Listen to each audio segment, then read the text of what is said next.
flowers yet. Right, ladies and gentlemen, good afternoon and welcome to my presidential inauguration.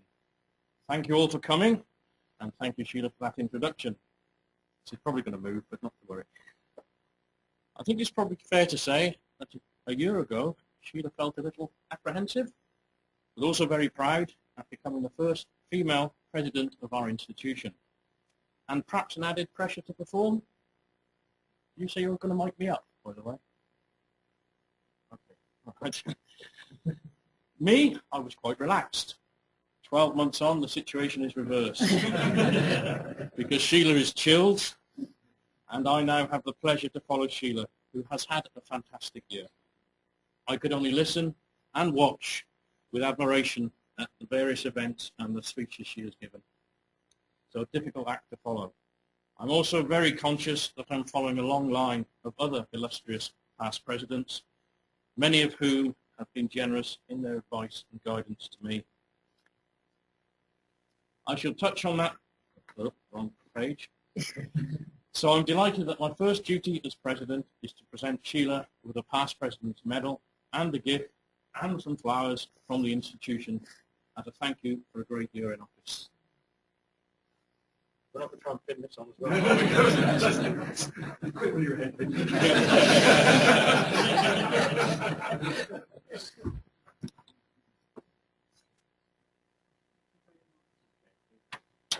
The gift there, which I understand is some jewellery. It's replacement jewellery, which I thought while I was in. And do I hold the flowers on? No. Thank you very much. Right, so where do you want that? Put that on your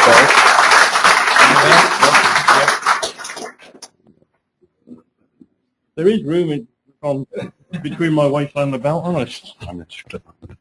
But when you do that, then yeah.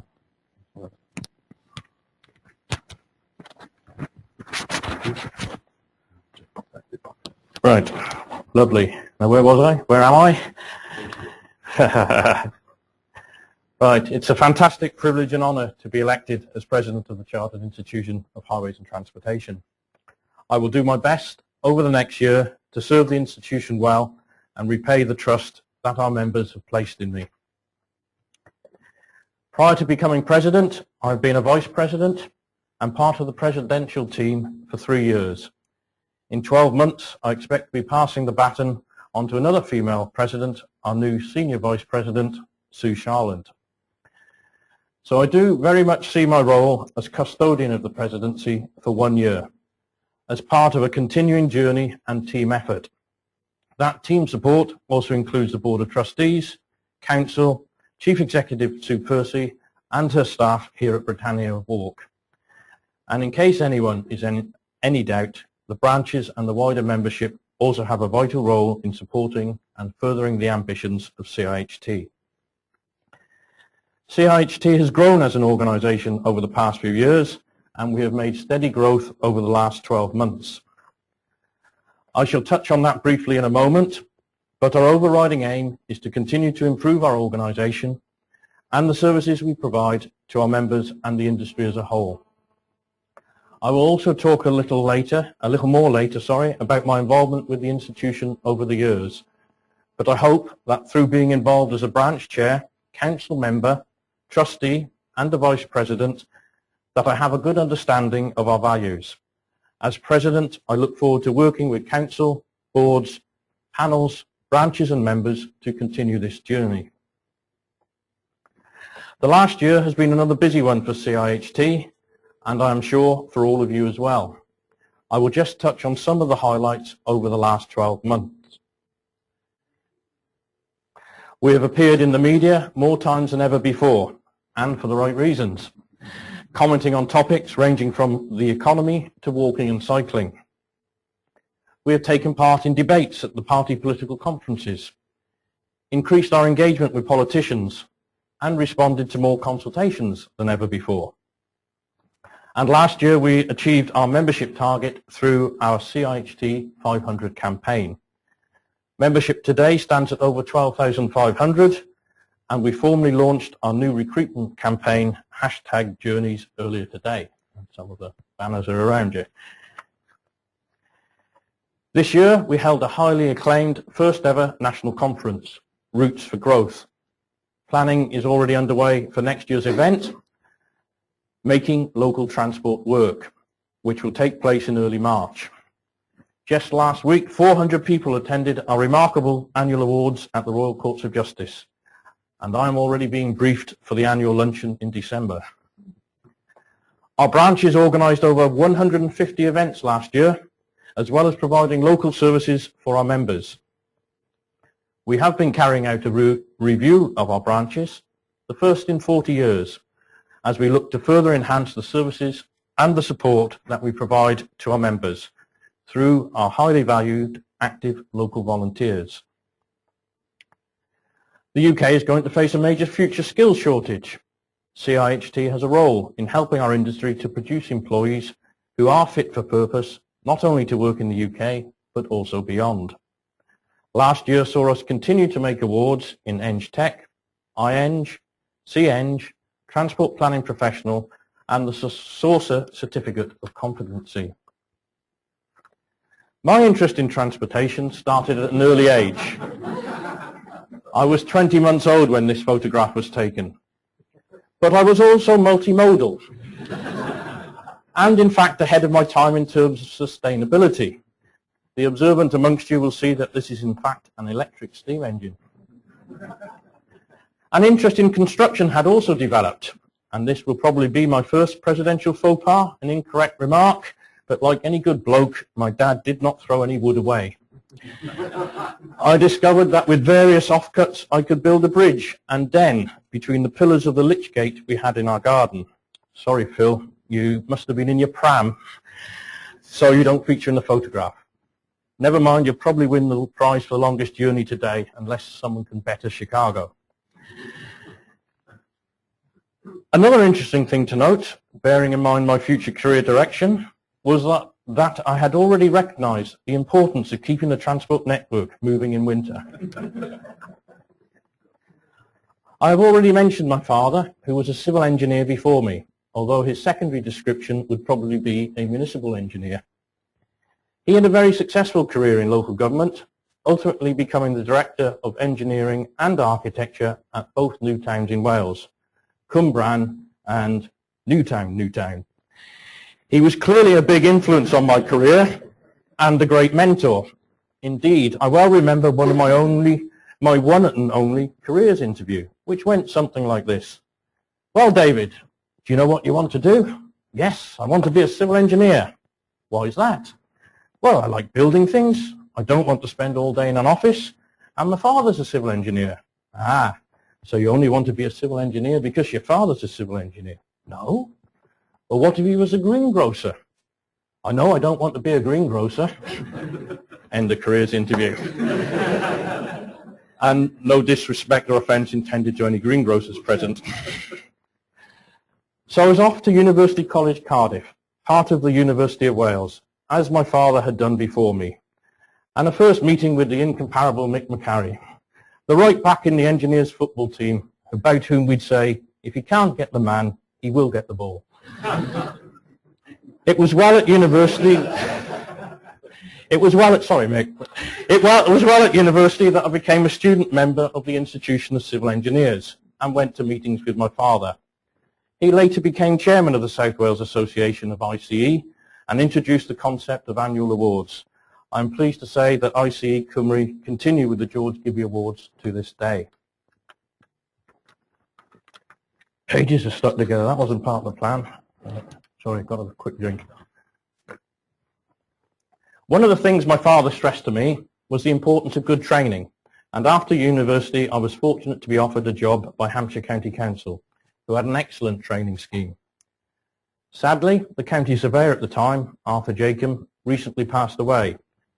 When Arthur retired, he was succeeded by John Eakins, who I think lays claim to being the last county surveyor in England. George might dispute that, but John was my supervising civil engineer, and it is a testimony to him and Hampshire that not only did I become chartered, but fellow graduates on the Hampshire training scheme for past CIHT President David Tarrant and the next Chairman of HTMA, Richard Chin. I'm delighted that you're here tonight. As part of my training, I designed the bridge and several road schemes, as well as having experience on site on the Kingsclear Bypass and the Chinham Southern Distributor Road.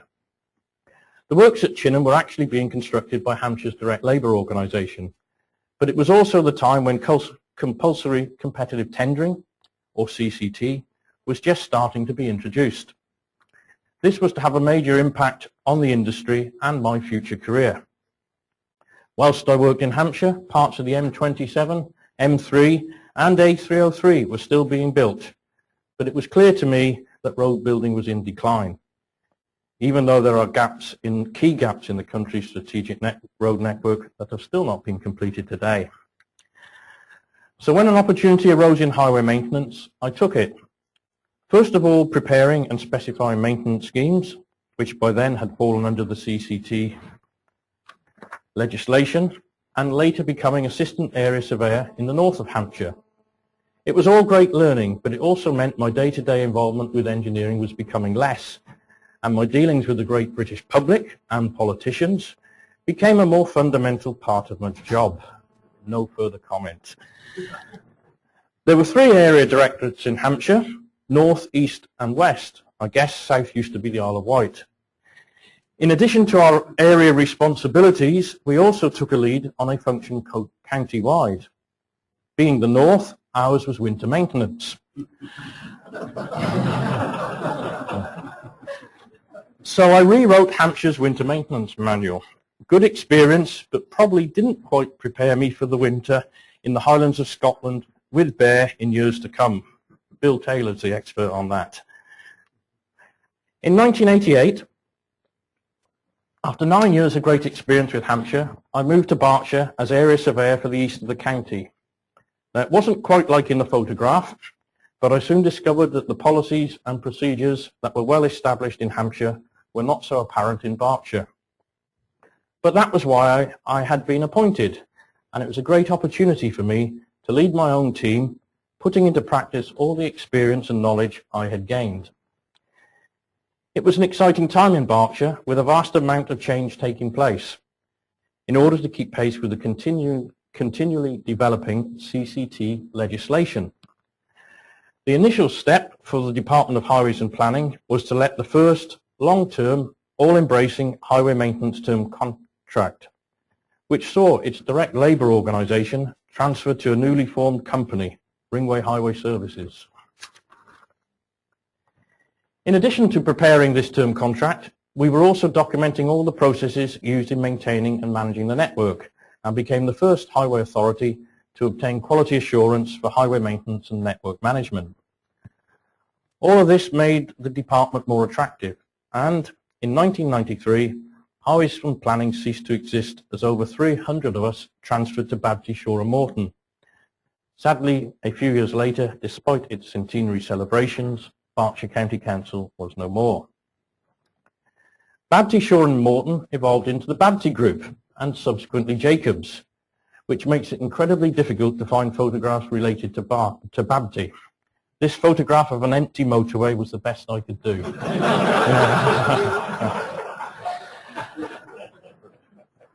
I spent 8 very interesting years with Babty, where my experience was in demand far beyond Berkshire. This was particularly so in relation to PFI schemes, which were moving beyond design and build to design, build, finance and operate.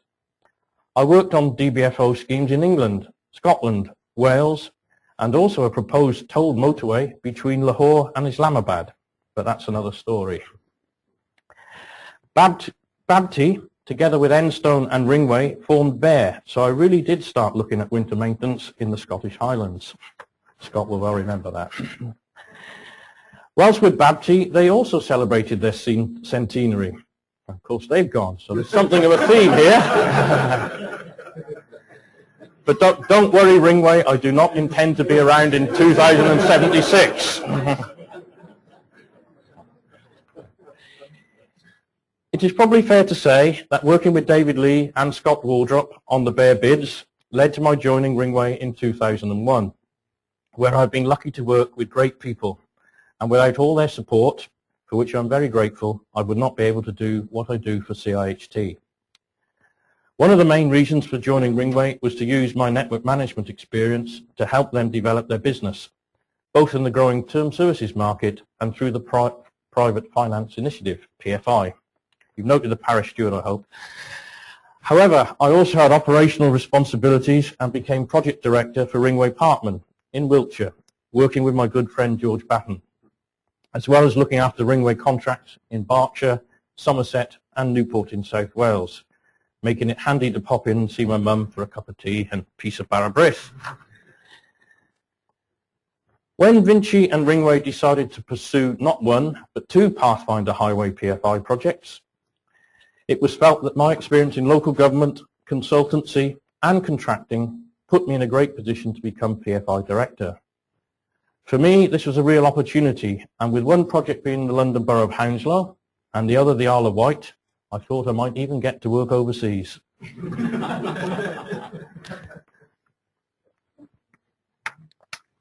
The bids were very challenging, taking around 3 years from starting the process until service commencement. Ultimately, we won both Hounslow and the Isle of Wight, much to the surprise of our commercial director, David Binding. When I met with Mike Walter recently to discuss my career for an article in Transportation Professional, coming soon to a newsagent near you, Mike summed it up by saying, "These PFI projects have enabled you to bring all the experience you have gained together on one job." And he's right. But what is even more pleasing is that through PFI, we have the investment to implement effective asset management, moving away from reactive repairs to planned preventative maintenance. That is something all of us who maintain assets dream of, and something we all need to promote. However, at the moment, the Isle of Wight does have its challenges. I don't think Scott will forgive me for showing that, but there we go. Having become a chartered engineer in 1983, I also became a member of CIHT, although this was then the Institution of Highway Engineers. Like many others, I was encouraged to do so by the County Surveyor, and I would like to see our corporate partners give similar encouragement to their employees to join CIHT.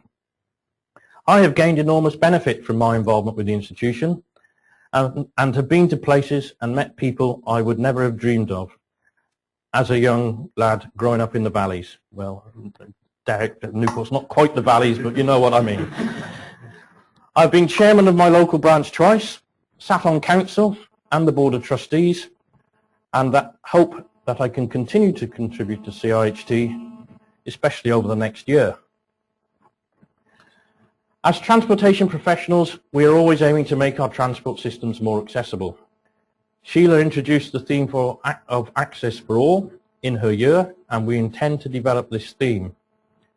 We will continue to work to make our transport systems and our country as a whole more accessible. The economic and social benefits are without question. We want to work to make our industry more accessible as well. Our industry needs to mirror the society we represent, and I'm pleased that we are working with the Royal Academy of Engineering to look at diversity in our industry. So it is important that CIHT is continuing to focus on this key area. I am heartened by the increased diversity amongst our membership, but I know that this is an area where we will be looking to improve. I was pleased to see the launch of our #Journeys campaign today. I have already touched on my own career, and CIHT has played a key role in my professional development. As part of #Journeys, we will be focusing on a number of other members' career journeys and how CIHT has helped them. I encourage you all to get involved in this campaign as it is rolled out throughout the year.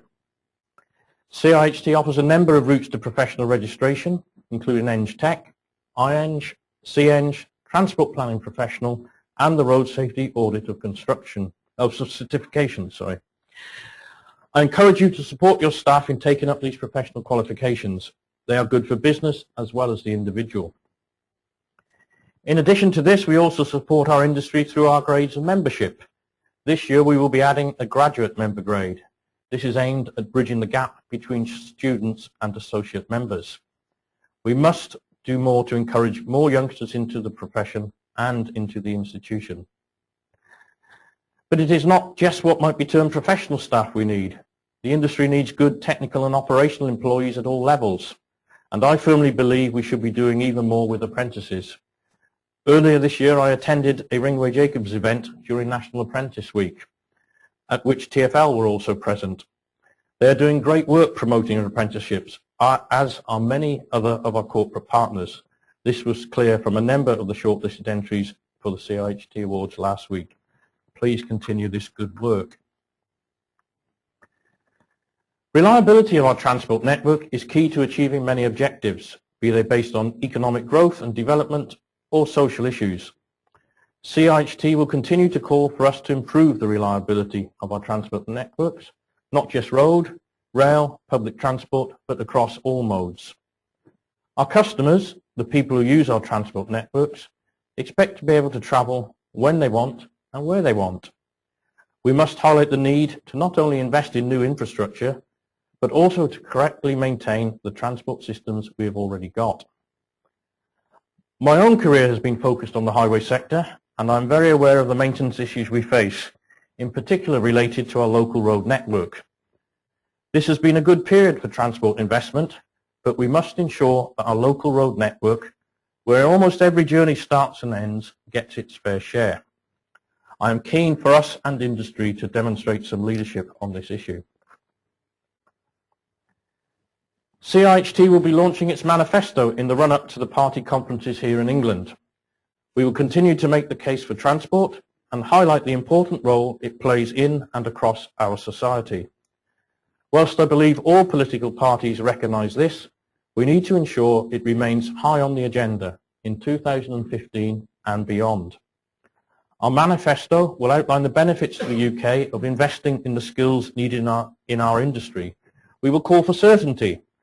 Our industry needs certainty in planning, certainty in investment, and certainty in political direction if we want to improve the services we provide.